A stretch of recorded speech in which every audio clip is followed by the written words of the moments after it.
रोटी and रसोईमध्ये तुमचं सगळ्यांचं स्वागत आहे. चला आज मस्तपैकी मंचुरियन बनवूया. कोबीची मंचुरियन. कोबी मस्त पातळ पातळ कापून घेतले, धुवून आणि चाळणीवर पाणी नितरायला ठेवून दिलं होतं. आपल्याला मैदा नाही वापरायचा आहे, पोहे वापरायचे. 1 वाटी पोहे आणि 1 वाटी कॉर्नफ्लॉवर घेतलं आहे. आणि मसाल्यामध्ये धने पावडर, जिरा पावडर आहे, हळद आहे, थोडासा हिंग आहे आणि मीठ आहे आणि जिरं पण आहे आणि काश्मीरी लाल पावडर आहे आणि लाल कलर आहे. अद्रक, लसूण आणि हिरवी मिरचीचा ठेचा आहे. तर पोहे जे आहेत आपल्याला बारीक करून घ्यायचे आहेत. याच्याने काय होतं, खूप कुरकुरीत होतात पोहे टाकल्याने. आणि ही आपल्या रेडीमेड जे असते ना लसणाची पेस्ट ती पण टाकली आहे. चला आता हे मसाले टाकून देऊ. तिखट मसाला नाही वापरला, मिरच्या वापरल्यात खाली मी 2-3 तिखटवाल्या.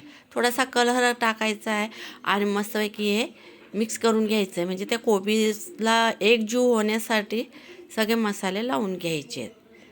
जेवढे सगळे मसाले कोबीमध्ये एकजीव झाले का नाही म्हणजे चव छान येते.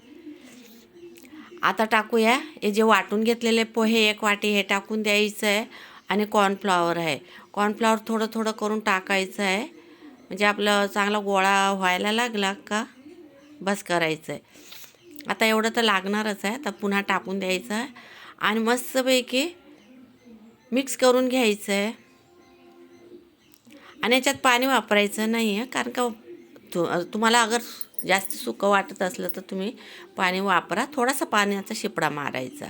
चला आता हे झाकून ठेवून देऊया. कालून घेतलं आहे मी मस्तपैकी आणि आता त्याला थोडंसं पाणी सुटलं. जास्त वेळ ठेवलं तर जास्त पाणी सुटलं. मी काय जास्त वेळ ठेवलं नाही आहे, 2-3 मिनटासाठी झाकून ठेवलेलं आहे. आणि आता मस्तपैकी याचे छोटे छोटे लाडू करून घ्यायचे आहेत आणि ठेवून द्यायचे. याला तेल पण जास्त जात नाही आणि कुरकुरीत व्हायला मदत होते. चला अशा प्रकारे मी करून घेतलेलं आहे. कोथिंबीर टाकायला वरनं विसरली आहे, तुम्ही विसरू नका, तुम्ही पण टाका. सगळं बॉल बनवून घेतलेलं आहे आणि आता मस्तपैकी आपल्याला फ्राय करून घ्यायचे. सकाळी सकाळी नाश्ता छान खूपच पोरांनी आवडीने खाल्लेला आहे. मी तिखट जास्ती टाकलं नाही मुलांसाठी. तुम्हाला टाकायचं असलं तर तिखट खात असलं तर टाकू शकता तुम्ही लाल मिरची पावडर. शेजवान चटणी आहे, खूप तिखट आहे ना म्हणून मी नाही टाकले. चला याच्यात काही नाही, मैदा नाही, काय नाही, खूपच छान मस्त कुरकुरीत झालेले आहे. एकदा नक्की करून बघा आणि प्लीज माझ्या नवीन चॅनलला सपोर्ट करा. सबस्क्राईब, लाईक आणि कमेंट करा, नक्की करा.